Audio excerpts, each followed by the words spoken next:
আমি যদি ডক্টর না হই তাহলে আমি কেন ঢাকা মেডিকেলে যেয়ে বসবো? কেন আমি পেশেন্ট দেখবো? টিকটক করার জন্য আমি ঢাকা মেডিকেলে কেন যাব? কি হয়েছিল রোগীটার? তার হচ্ছে ব্রেন স্টোমার হয়েছে। ব্রেন স্টোমার করছে। ব্রেন টিউমার না, ব্রেন স্ট্রোক। Brain stroke. তেমন কিছু না, সোশ্যাল মিডিয়ায় ভাইরাল এই ইন্টারভিউটা। কি বলবোই বা এর নিয়ে, এত বোধহয় ডাক্তার হইছেই অটোপাস সার্টিফিকেট নিয়ে। নেট দুনিয়ায় তোলপাড় এর নিয়ে, সোশ্যাল মিডিয়ায় ভরা এর ইন্টারভিউ দিয়া। এ যেন একটা ভুয়া ডাক্তার একটা মূর্খও বুঝতে পারে। বুঝলাম না তারপরও নিজেকে ডাক্তার দাবি করে কি করে। কিছুদিন যাবত এর কাণ্ড কারখানা দেখতে দেখতে আমি পুরাই হতাশ। কেউ পারলে আমায় একটু দেও বাতাস।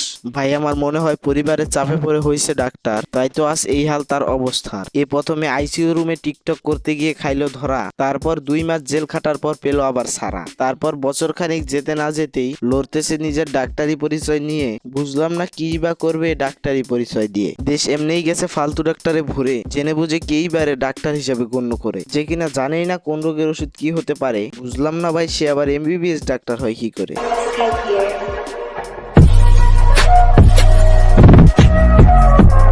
ওয়েলকাম টু জেআরএস সাইবুল, সাথে আছি আমি সাইবুল। তো কেমন আছো তোমরা? তো আজকের ভিডিওটা দেখে পাবে ভরপুর মজা, কারণ আজকের ভিডিওটা সম্পূর্ণই তাজা। আজকে কথা বলতে আসছি এমন একজন ডাক্তার নিয়ে যার কিনা দাঁত ভেঙে গেছে আইসিইউ আর ওটির মিনিং বলতে গিয়ে। আমি কিছু জানতে চাচ্ছি না, আমি শুধু আইসিইউ ফুল মিনিংটা জানতে চাচ্ছি। অ্যাকচুয়ালি এটা আমি সঠিক বলতে পারবো না। ওটির ফুল মিনিং কি? ওটির ফুল মিনিং হচ্ছে আপনার ওটি করাই তো হবে। ওটির ফুল মিনিং কি? আপনি ওটিতে আছেন, ওটির ফুল মিনিং কি? ওটির ফুল মিনিং হচ্ছে আমরা এটাই জানি যে সিজার হয়, বাচ্চা হয়, দেন হচ্ছে এরকম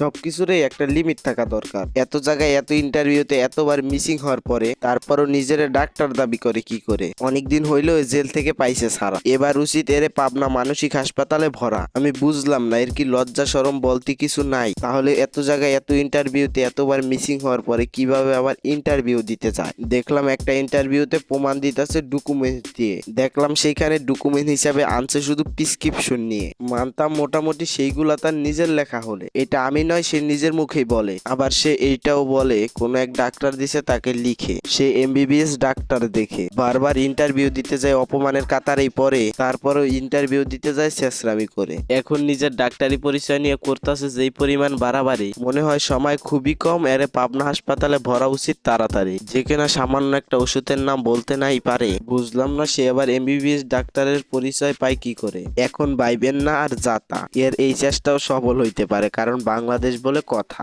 বাংলাদেশ এমনই অভিজ্ঞ সম্পূর্ণরা বসে আছে, আর এমবিবিএস তারাই হচ্ছে টাকা আছে যাদের কাছে। কেস সামারিটা একটু পড়ে শোনান।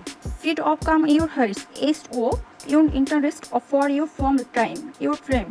আপনি কি এমবিবিএস ডক্টর? Yes, আমার কিন্তু রানিং ইন্টার্নি চলছে। আচ্ছা। আমি পুরো ফুল এখনো এমবিবিএস কমপ্লিট হয় নাই আমার। আমি এমবিবিএস কমপ্লিট করে এখন আমি বিএসসির জন্য অ্যাপ্লাই নিচ্ছিলাম।